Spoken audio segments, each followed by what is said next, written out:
โอเคเนาะเดี๋ยวเรามาเบิ่งเนาะว่าการที่เราจะสร้างกำไรในตลาดเนี่ยจะมีสูงบ่เนาะโอเคเนาะซึ่งในเนี่ยอยากมาสื่อให้ทุกคนเบิ่งก็คือจุดที่ทำกำไรในตลาดแบบชัดเจนเนาะคือแน่นอนเนาะถ้าทุกคนที่เข้ามาในวงการนี้ต้องการกำไรกันเบิดเนาะฉะนั้นควรที่จะทำความเข้าใจกับการเทรดให้มันหลายเนาะก่อนที่จะสร้างกำไรซึ่งมื้อนี้จะมาให้ทุกคนเข้าใจคือ3เส้นในการนำใช้ Bollinger Band ที่ข้อยได้แชร์ไปเนาะ ที่1จะเป็นแนวต้านเนาะจุดที่1นี้เส้นด้านบนเนาะ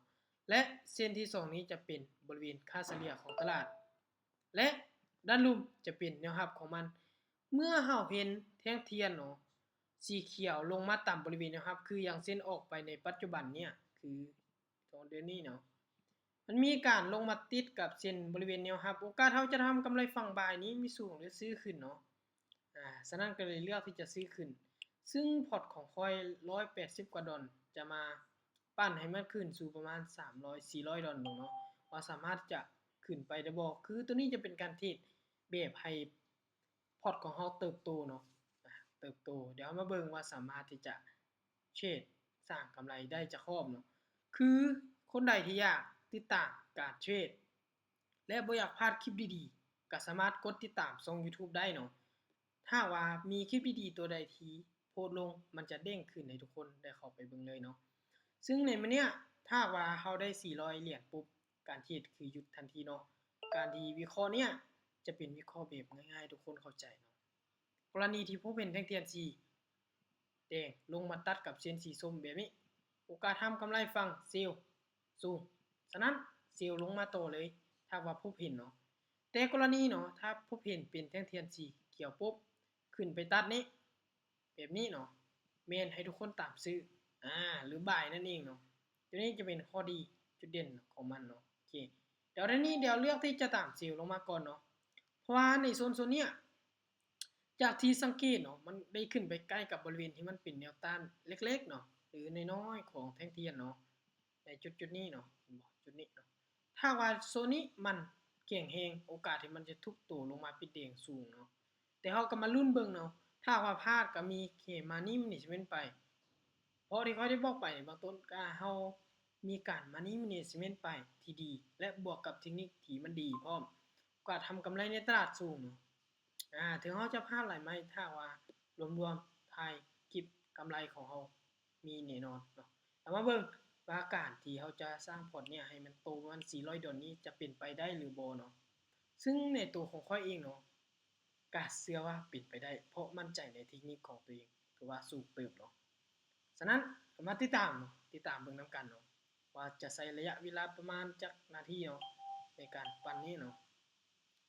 แน่นอนในเมื่อจุดๆนี้เนาะที่คอยเลือกที่จะตามบ่าย2ล็อตเนาะ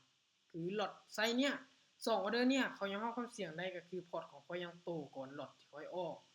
กเพียง50ดอลแต่พอร์ตของข้อย300ก็ถือว่าออกบ่เกิน 5% ของพอร์ตตัวนี้จะเป็นข้อดีของการออกล็อตไซส์เนาะหรือการออกออเดอร์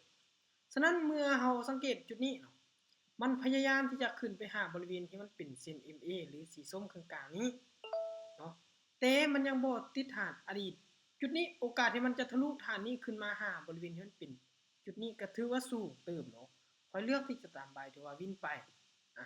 แล้วมาเบิ่งเนาะปัจจุบันเนี่ยพอร์ตของเราโตขึ้นมา370ถ้าว่าโตขึ้นมา400ปุ๊บการเทรดคือจะสำเร็จเป้าหมายของเราเนาะเดี๋ยวมาสังเกตเบิ่งแน่นอนเห็นบ่ส่วนนี้แน่นอนข้อยจะเลือกที่จะตามซื้อขึ้นเลยตามซื้อขึ้น ซึ่งในเมนูออกไปอยู่ที่3หลอดเนาะประมาณ40กว่าดอลลาร์ซึ่งใน3หลอดนี้ให้ทุกคนสังเกตสาเหตุหยังค่อยจึงกดรัวๆออกไปเนาะสังเกตจุดที่มัน break out หรือมีการกลับตัวของราคาคือแท่งแดงนี้มันลงมาต่ำปุ๊บเนาะมีแฮงซื้อเข้ามาหลายแสดงว่าโซนปัจจุบันเนี่ยในอนาคตเนาะตลาดมันจะมีแฮงขายเข้ามาหลายมีแฮงขายเข้ามาหลายเนาะฉะนั้นเราเลือกที่จะตามบ่ายขึ้นไปก่อนเนาะ ถือว่าพยายามผลักดันราคาขึ้นไปแต่ขึ้นไปบ่ได้เนาะอ่ะเดี๋ยวเฮามานี่มินิซิเมนต์ไปเนาะออกไป40ดอลผ่านไปออกหลอดไปเลยหลอดไซส์ของเฮาคือ75ดอลตัวนี้จะเป็นการบริหารเงินชื้นไปพร้อมและเบิ่งเทคนิคของตัวเองไปพร้อมเนาะเดี๋ยวคนออกไปแบบใช้เบิ่งการที่เฮาวิเคราะห์แบบนี้ มันจะตอบโจทย์ดีเนาะโอเคเดี๋ยวนี้เลือกที่จะตามเซลล์บายเนาะตัวทีเนาะปิดบายเนาะบายในที่นี้เมื่อแห้งซื้อเข้ามานี่เขาจะบายเนาะเขาจะบายเมื่อมันขึ้นอยู่เหนือเส้นสีส้มจนกว่ามันจะขึ้นไปต่ำบริเวณที่มันเป็นแนวต้านด้านบนนี้คอยจึงเลือกที่จะตามซิลลงมาถ้ากรณีตลาดมีการปรับเปลี่ยนทิศทางเนาะแต่มันบ่มีการปรับเปลี่ยนทิศทางคอยจะโลดหาจนกว่ามันจะขึ้นไปหาบริเวณนี้หรือเป็นแท่งเทียนที่มันเป็นบริเวณแนวต้านคอยถึงจะออกรถไซด์หรือเชดเนาะโอเคเดี๋ยวเขามาเบิ่งเนาะปัจจุบันเนี้ยพอร์ตเขาลดลงแต่ก็บ่เป็นหยังเนาะเขาบอกกับการมานี้มันไปเดี๋ยวเขาจะกลับมามีกำไรอีกโอเคเดี๋ยวนี้ขอออกไปเลยเอาเป็นอัตราปลายของรถเนาะอัตราปลายเนาะโอเคแต่ว่าเบิ่งเห็นบ่ในบริเวณโซนนี้ที่เขาได้บอกไปในเบื้องต้นถ้าว่าเขาเห็นแท่งเทียนมันขึ้นไปบริเวณนี้ปุ๊บเนาะโอเคเขาจะเลือกที่จะตามซีลทันทีเนาะตามซีลทันทีเนาะซึ่งการซีลในที่นี้มีความมั่นใจคือว่าสูงเติบย้อนหยังจึงบอกแบบนั้นเนาะให้ทุกคนสังเกตเนาะจุดนี้จะเป็นฐานอดีตที่1เนาะว่าแข็งแรงเติบเนาะฐานนี้เนาะนี่จะเป็นฐานอดีตที่2ฉะนั้นแล้วเนาะ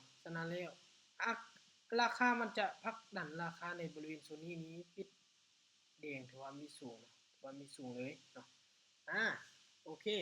สวยปัจจุบันเนี้ยพอร์ตของเราโตขึ้นมา$393เนาะอีกประมาณ$7คือว่าตามเป้า400เนาะไปอีกประมาณ$20เนาะก็พอเนาะประมาณ$20ถ้าว่าวินแนวนี้คือการเทรดของเราจะประสบผลสำเร็จในการปั้นพอร์ตให้โตขึ้นมา100เหรียญให้โตขึ้นมา100เหรียญมาเบิ่งออเดอร์สุดท้ายของเราแน่นอนออเดอร์นี้เดี๋ยวเลือกที่จะตามฝั่งซิลลงมาอีก1ออเดอร์เนาะมาเบิ่งเนาะเพราะว่าในโซนเนี้ยที่คอยสังเกตจากพื้นฐานของมันเนาะมันได้ขึ้นต่ำกับบริเวณที่มันเป็นแนวต้านถ้ามันทะลุเนาะเนื้อเทียนมันอยู่ด้านบนของเส้นสีฟ้านี้โอกาสที่เขาจะบ่ายถือว่ายังมีเขาจะออกบ่ายแต่มันมีการกลับตัวของตลาดหรือราคาในบริเวณโซนนี้อยู่ลุ่มของเส้นสีฟ้าแล้วมันจงใส่เทียนมันบนโอกาสที่จะทำกำไรฝั่งซิลมีสูงโอเคว่าวินไปปัจจุบันเนี่ยพอร์ตของเขาโตขึ้นมาก็คือ$412เกินเป้า12เนาะถือว่าประสบผลสำเร็จในการปันพอร์ตให้มันเติบโตเนาะจากพอร์ตของเขาเพียง$100 กว่าเนาะถือว่า